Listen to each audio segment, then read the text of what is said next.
like to call up our next speaker, Cherie DeBurger, the upside, Cherie DeBurger.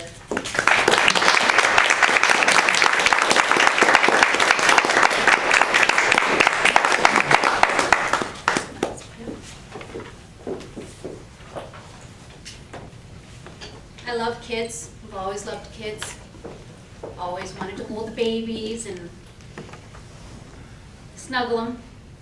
I have 5 of my own children now, and I consider myself the poster child for be careful what you wish for.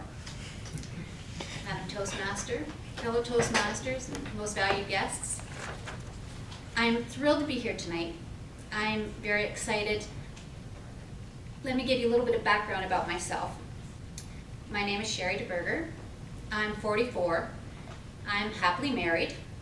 My husband owns a computer store in Wallaceburg, and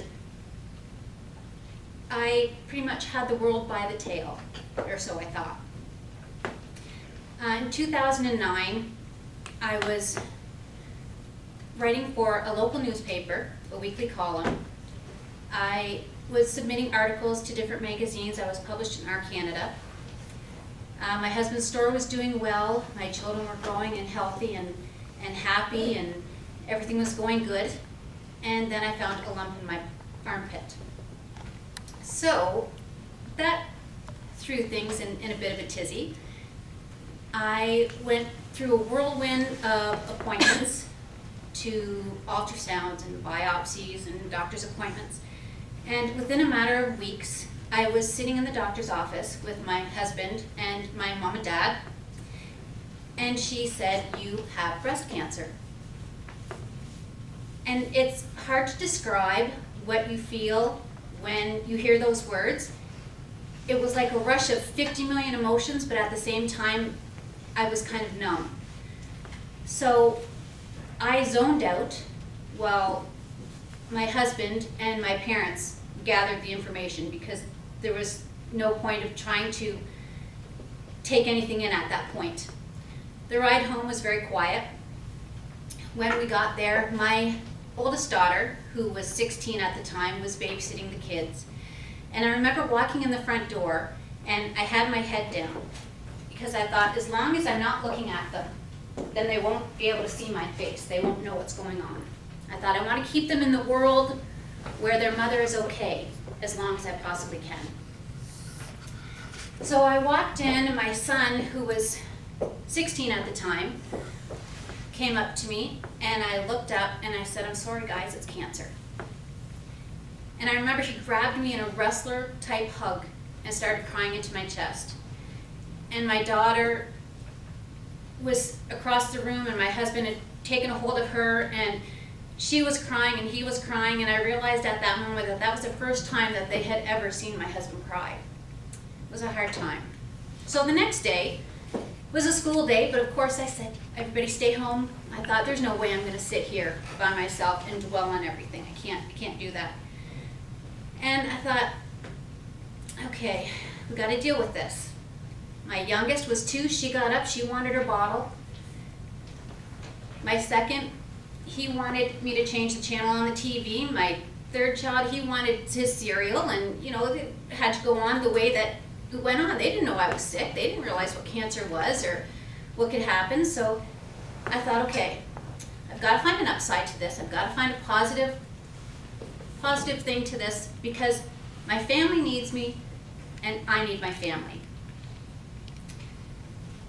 So the type of cancer that I had was a very aggressive cancer, and the doctor wanted to go at it full force. So she recommended a radical mastectomy, which in layman's terms is removing the entire breast as well as all of the lymph nodes. So try and find an upside to that one. But I did. Having that surgery worked better on me than any type of plastic surgery I could have had. Any face lift or tummy tuck or anything. When they took those bandages off, I had never looked as young as I did at that point. I was 12 years old again. Fighting cancer also gives you a type of freedom that people don't normally have. Nobody cares if your house is clean, if you're fighting cancer. They wouldn't say, lots of dishes in the sink. They don't care about that sort of thing. I also could eat whatever I wanted. If I wanted to eat a bag of M&Ms for dinner, I ate a bag of M&Ms for dinner because I knew when chemo came that I'd be losing any weight that I put on. I hate cooking. I hate cooking when I'm well. So I thought, I am not cooking when I'm going through chemo. 6 months, these wonderful ladies from my church organized dinners for my family. And I thought, that is worth having cancer right there. I'm sorry, no cooking for 6 months. Also shopping. My husband, when I would say to him, I'm going to go out and do a little shopping, that would always put off a slight alarm. And so one day I was going to the hospital and I had some appointments. They were spaced a little bit apart. So I said to my daughter, come with me, we'll go do some shopping and just kind of hang out. And so my husband had heard me, and usually he would say, what are you getting? What are you looking for? You know, this bill is due and hydro's in a couple of weeks. But he's not going to say that to me when I'm in the middle of treatment. He just had a bead of sweat come across his forehead and said, okay, have a good time. After surgery, I was given no hope because it had gone into my lymph nodes. And after 6 months of chemo, 29 treatments of radiation, I was waiting for it to come back because it wasn't a matter of if, but in the doctor's eyes, it was a matter of when. And I'm proud to say, and very happy to say, that it has now been 4 years and 2 months since that diagnosis and surgery. And I really believe that a good attitude, the good medical care, and in my personal life, Jesus Christ, is the only reason that I'm standing here today. Madam Toastmaster, thank you.